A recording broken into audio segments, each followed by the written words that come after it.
أعوذ بالله من الشيطان الرجيم بسم الله الرحمن الرحيم ربي أعوذ بك من همازات الشياطين وأعوذ بك ربي أن يحضرون بسم الله الرحمن الرحيم قل أعوذ برب الناس ملك الناس إله الناس من شر الوسواس الخناس الذي يوسوس في صدور الناس من الجنة والناس اللهم ارزقنا حفظ المرسلين وإلهام الأنبياء وفهم الأولياء بكرمك يا أكرم الأكرمين برحمتك يا أرحم الراحمين ربي يسر ولا تعسر ربي تمم بالخير ربي يسر ولا تعسر ربي تمم بالخير ربي يسر ولا تعسر ربي تمم بالخير ربي اشرح لي صدري ويسر لي أمري واحلل عقدة من لساني يفقه قولي Assalamu alaikum wa rahmatullahi wa barakatuh. Құрметті жамағат, Аллах Тағала келген қадамдарыңызды сауаптан жасын. Иншаллах, бүгінгі бастайын деп жатқан дәрісімізді баршамызға пайдалы білімдерден қылсын дейміз. Енді құрметті жамағат, біз бүгін иншаллах Алланың қалауымен Мұхтасарул Қудури деген кітапты бастаймыз. Жалпы Мұхтасарул Қудури деген қандай кітап? Бұл біздің Ханафи мазхабындағы ең мықты, ең беделді, ең негізгі кітаптардың бірі. Тіпті кейбір ғалымдар айтады, бір адам егер Қудури кітабын оқымайтын болса, онда ол адамды фиқх саласын біледі деп айта алмаймыз дейді. Сол үшін бұрынғы заманда ғалымдар егер Қудури кітабын оқымаған болса, онда сенің фиқхтан хабарың жоқ деп айтатын болған. Енді бұл Мұхтасарул Қудури кітабының авторы, жазушысы кім? Мұхтасарул Қудури кітабының авторы Абул Хасан Ахмед бин Мухаммед бин Джафар әл-Хамадани әл-Бағдади әл-Қудури. Былайша айтқан кезде имам Қудури деген атпен де қатты танымал. Енді бұл кісі Бағдадта дүниеге келген 973 жылы. Бұл милади бойынша, ал хижра бойынша 362 жылы дүниеге келген. Енді бұл кісі не үшін имам Қудури деген атпен қатты танымал? Бұл жайлы екі түрлі көзқарас айтады. Біріншісі, бұл кісінің әкесі Қудур деген, Қидыр деген андай ожауды айтады. Ожау, ыдыс су құятын ожауды Қидыр деп айтады, оның көпшіліктері Қудури. Бұның әкесі, аталары осылай ожау жасаумен айналысқан үшін бұл кісінің лақап аты ретінде Қудури деп кеткен дейді. Мысалы, біздің Қожа Ахмет Яссауи хазіреттері сондай қасықтар жасап кәсіп қылатын болған. Сол сияқты бұл кісінің ата бабасы сондай ожаулар, қасықтар жасайтын болған үшін Қудури деп атаған дейді. Ал кейбір екінші бір ғалымдар бұл кісі Бағдад қаласының қасында Қудур деген ауыл болған, сол ауылда дүниеге келгендіктен Қудури деп аталған дейді. Енді имам Қудури 1037 жылы дүние салады Бағдад қаласында. Бұл хижра бойынша 468 жылы. Енді қарап отырсаңыздар, бұл кісінің қайтыс болғанына 1000 жылдан аса уақыт болған, бірақ бұл кісінің кітабы әлі күнге дейін медреселерде, үлкен университеттерде негізгі фиқх кітабы ретінде оқылады. Көп жерлерде бірінші Нурул Идах, одан кейін Қудури кітабы оқылады. Енді бұл кісінің кітабы не үшін 1000 жыл өтсе де, қаншама одан кейін де, одан бұрын да кітаптар жазылса да, неге бұл кісінің кітабы әлі Ханафи мазхабының ең негізгі фиқх кітабы болып есептеледі десек, ғалымдар мынандай бір екі түрлі көзқарас айтады. Біріншісі, бұл кісінің кітабы өте жеңіл. Тіпті кейбір тараған әңгімелерде бұл кісі бұл кітапты өзінің баласына арнап жазған дейді. Яғни тілі жеңіл болғандықтан, адамдарға түсіну жеңіл болғандықтан халық арасында кең таралған дейді. Және де бұл Мұхтасарул Қудури, яғни қысқартылған Қудури кітабы. Қысқартылған кітап.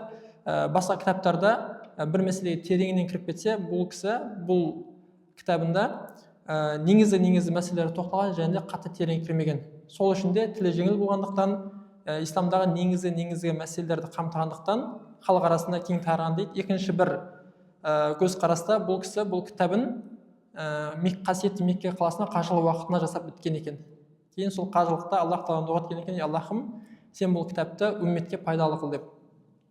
Сол кісінің дұғасымен де болса керек, арада 1000 жыл өтсе де, бұл кітап әлі күнге дейін Ханафи мазхабының ең негізгі кітаптарынан болып табылады. Тіпті кезіндегі қазылар, билер осы Қудури кітабын жастығының астына алып ұйықтайтын болған дейді. Неге? Өйткені қандай да бір үкім берсе, осы Қудури кітабын ашып қарайтын болған дейді. Кейін осы кітап бойынша үкімдер беретін болған дейді. Сол үшін иншаллах біздің оқиын деп отырған кітабымыз жай кітап емес, Ханафи мазхабындағы ең негізгі кітап. Қандай да бір мәселе болған кезде Құдри кітабына жазылған десеңіздер, ол қандай мәсаптың ғалымы болсын, кім болсын, бұған қарсы келе алмайды. Енді бұл Құдри кітабында негізі 6 бөлімнен тұрады. Біріншісі ғибадат, намаз, ораза, зекет, екіншісі муамалат, сауда саттық, үшіншісі мүнакахат, неке, отбасыға байланысты, төртіншісі уқубат, яғни шариғи жазалар, мысалы адам өлтіріп қойсаң не болады деген сияқты. Ал бесіншісі фарайыз, яғни мираскерлік, мұрагерлер. Біз иншаллах осы 5 бөлім біріншісі ғибадаттан бастаймыз. Аузу биллахи минаш шайтанир ражим. Бисмиллахир рахманир рахим. Китабут тахара. Тахарат кітабы, яғни тазалық кітабы. Енді білесіздер, көптеген кітаптарда, осы фиқх кітаптарында бірінші ғибадаттардан, оның ішінде тазалықтан бастайды. Неге? Өйткені мифтахус сала ат-тахарат дейді. Яғни намаздың кілті ол дәрет. Сол үшін де көптеген фиқх кітаптарында бірінші дәреттен бастайды. Енді бұл имам Құдри дәреттің парыздары. Құранда Мәйде сүресінің аятын келтіреді. Астағфирулла билlah. Қалаллаху тағала: Я айюхаллазина аману иза қумтум иля сала. Ей иман келтіргендер, сендер намазға оқитын кездеріңде фағсилу уджухакум. Бірінші беттеріңді жуыңдар. Кейін вайдиякум илал марафиқи. Шынтақтарымен қоса қолдарыңды жуыңдар. Және де вамсаху бируусикум. Бастарыңа мәсх етіңдер дейді. Және де варджулакум илал каъбайн. Және де тобықтарыңа дейін аяқтарыңды жуыңдар дейді. Осы Мәйде сүресінің аятын алып келеді. Кейін фафарду тахарати, дәреттің парыздары. Білесіздер, дәреттің парыздары бар, сүннеттері бар, мұстахабтары бар, әдептері бар дегендей. Енді дәреттің парыздары дейді. Ғасул ағдаи саласати, 3 ағзаны жубу. Бағана Құранда айтты ғой, 3 ағза қайсы? Бірінші бет, қол, шындаққа дейін, және де аяқ тоғымен қоса. Осы 3 ағзаны жуу дейді. Енді мынандай бет деген қай жер? Соны бірінші анықтап алайық. Бет деген мынау шаштың біткен жерінен иектің астына дейін. Ұзындығы бойынша, ал былай жаннан болса 2 сырғалық дейді, соның арасы дейді. Осы аралықта жуу парыз. Бұны бір-ақ рет жуу парыз. Мысалы, кейбір кездерде болуы мүмкін, су аз. Сол кезде қолымызды жақсылап толтырып, бетімізді бір рет жусақ, сол қолымызды шындаққа дейін бір рет жусақ, аяғымызды тоқпен қоса бір рет жусақ, кейін басқа бір рет мәсх істесек, біз дәреттің парызын орындаған боламыз, яғни біздің дәретіміз бар болып есептеледі. Енді мынау бетті жуған кезде мән беретін жер, енді сақалы қалың адамдарда мынау құлақтың сыралы мен сақалдың арасында бір бос орын қалады. Сақалы қалың адамдар бетін жуған кезде көбіне сол жақтарға су тимей қалады. Сол үшін дәрет алған кезде мына жаққа су тимей қалса, онда дәреттің парызы орындалмаған болады. Ал дәреттің парызы толық болмаса, ол дәретте болмайды. Сол үшін сақалы қалың адамдар осы сақал мен құлақтың арасын жуған кезде соған қатты мән беру керек. Ал екінші, қол қай жерге жуу керек? Қолдың басынан бастап шынтақпен қоса. Енді көп адамдардың несі, намазға дәретті жаңадан үйреніп жүрген адамдар көбіне қолын жуған кезде шынтағы көбіне құрақ болып қалады. Өздеріңізде қазір осыдан кейін мысалы намаздарда дәрет алған кезде мән берсеңіздер, кейбір кезде құрақ болып қалады. Сол үшін қол жуған кезде шынтақты өте абайлау керек. Ал аяқ тобықтың үстіне дейін, аяқтың басынан бастап тобықтың үстіне дейін иненің ұшындай құрақ жел қалмау керек. Осы 3 ағзаны жуу және де өмәсху раси, басқа мәсх тарту дейді. Вәл мирфақани вәл каъбан ядхулани фил ғасл, және қолдың шынтағы мен аяқтың тобығы осы парызға кіреді дейді. Егер бір адам аяғын жуған кезде тобығын жумай кетсе, немесе қолын жуған кезде шынтағы құрақ болып қалса, олай болса дәреттің парызы орындалмаған болады, дәреті дұрыс болмайды дейді ол кісінің. Вәл мафруду фи масхи раси миқтарул манасияти дейді. Енді баны мәсх тарту деді ғой. Баны 3 ағзаны қай жерге жуу керек, оны түсіндік, иә? Бетті, қолды, аяқты. Енді басқа мәсх тартқан кезде баста 4/1-не мәсх тарту керек дейді. Енді бас дегенне соны не істеп алайық? Бас деген мынау құлақ бар ғой. Адына шаш біткен жерден бастап құлақ тұсынан үстіге қарай. Мына арт жақ уже желке жақ ол бас болып есептелмейді. Мына құлақтың несімен есептейсіздер. Құлақпен артқа барады, сол арттан бастап осы ара бас болады. Мына бастың артқы жағы, мойын жақ ол бас болып есептелмейді. Түсіндіңіздер ғой, иә? Мына құлақтың несімен есептейсіздер. Осы жақтан 1/4 мәсіх тарту. Бұл парыз. Сол үшін де дәрет алған кезде басымызға бір рет тигізсек, бұл парызды орындаған боламыз. Бірақ осылай толық мәсіх тарту бұл сүннет болып есептеледі. Енді имам Құдри осылай бастың 1/4 мәсіх тартудың парыз орындалатыны жайында осындай бір пайғамбарымыз хадисін алып келеді. Муайра ибн Шуба деген сахабадан: "Лама равал Муайрату ибн Шуба анна набия саллаллаху алейхи ва саллям ата субатата қаумин." Азан оқып жіберейік, кейін азан оқылғаннан кейін 10 минут 23-ке дейін иншалла дәрісімізді жалғастырамыз, кейін иншалла парызға бастайтын боламыз. Бисмилля.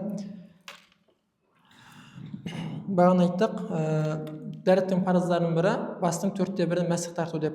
Енді имам Құдри осында пайғамбарымыздың бір хадисін алып келеді.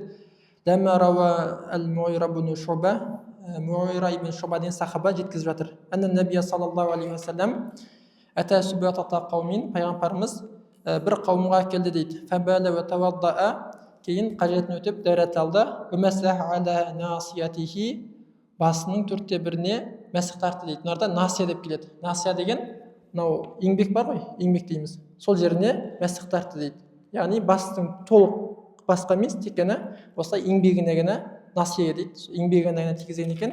Осы хадистен де білеміз, пайғамбарымыздың несі бойынша дәреттің парызы ол бастың 1/4 мәсіх тарту. Пайғамбарымыз егер 1/4 осылай мәсіх тартқан, ал толық мәсіх тарту ол сүннет болып есептеледі.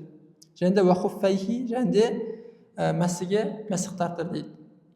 Енді мынада не бар? Және де су жоқ кезде бастың 1/4 мәсіх тарту бұл парызды орындайды. Бірақ сүннет бойынша басқа толық мәсіх тарту.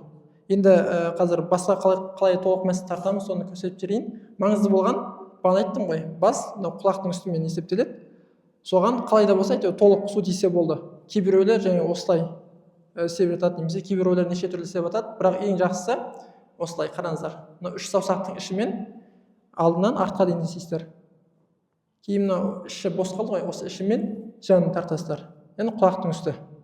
Осылайша басқа толық мәсіх тартқан боламыз. Бастың 1/4 мәсіх тарту парыз, ал толық мәсіх тарту бұл сүннет болып есептеледі. Енді уәсунанут тахарати, дәреттің сүннеттері дейді. Ғаслул ядайни қабла идхалихима линаа иза стайқаза ал-мутаваддиу мин наумихи дейді. Енді дәрет алмастан алдын қолды жуып алу. Біз қолды білезікке дейін бірінші жуып аламыз. Бұл сүннет екен. Неге? Өйткені енді біз дәрет алмастан алдын қолмен басқа жақтар ұстаймыз, қолымыз біраз нәжіс болып қалуы мүмкін. Ал қол нәжіспен бетімізді қолымыз ұстасақ, ол да нәжіс болады. Сол үшін бірінші қолды жуып алу бұл не екен? Сүннет екен. Және де уәтәсмиятуллахи тағала фибтидаил удуи, және де дәреттің басында бисмилла айту. Хадисте келеді, бисмилла ва алхамдулилля деп айту керек. Бұл дәреттің сүннеті.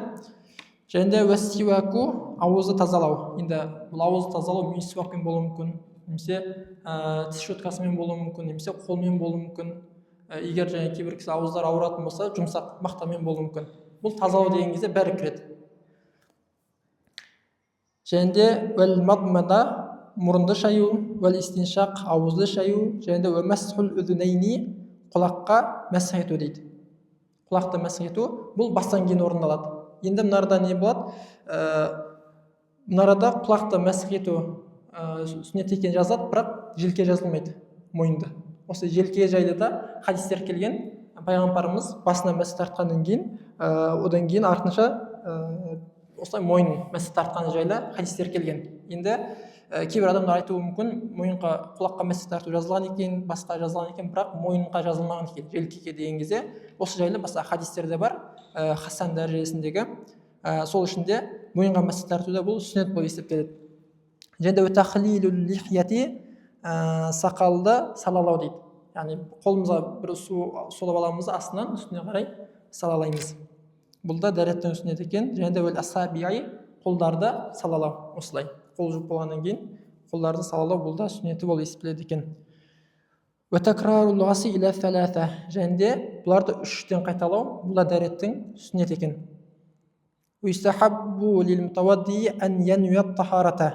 Және де дәреттен алдын ниет ету бұл дәреттің мұстахабы сүннеті болып есептеледі. Енді бірақ мынау Шафии мазхабында бұл парыз болып есептеледі.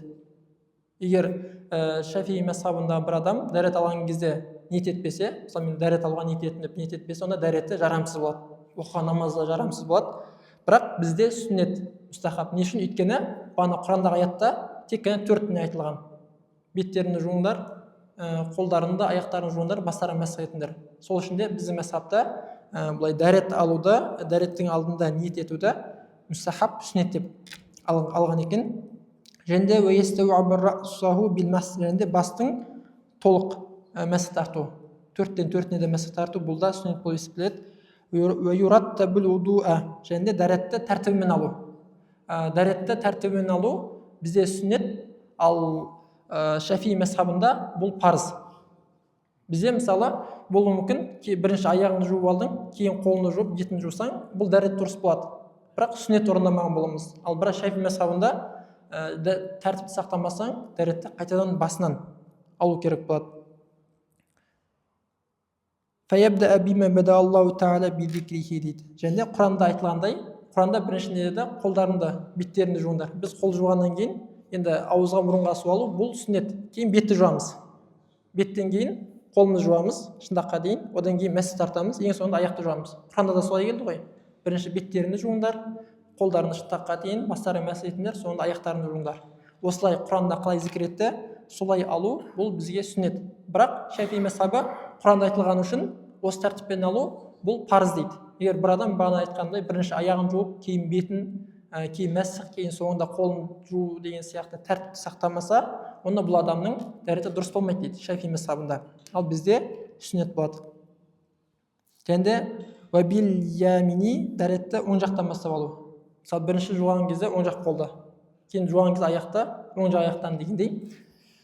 Бұл да дәреттің сүннеті болып есептеледі.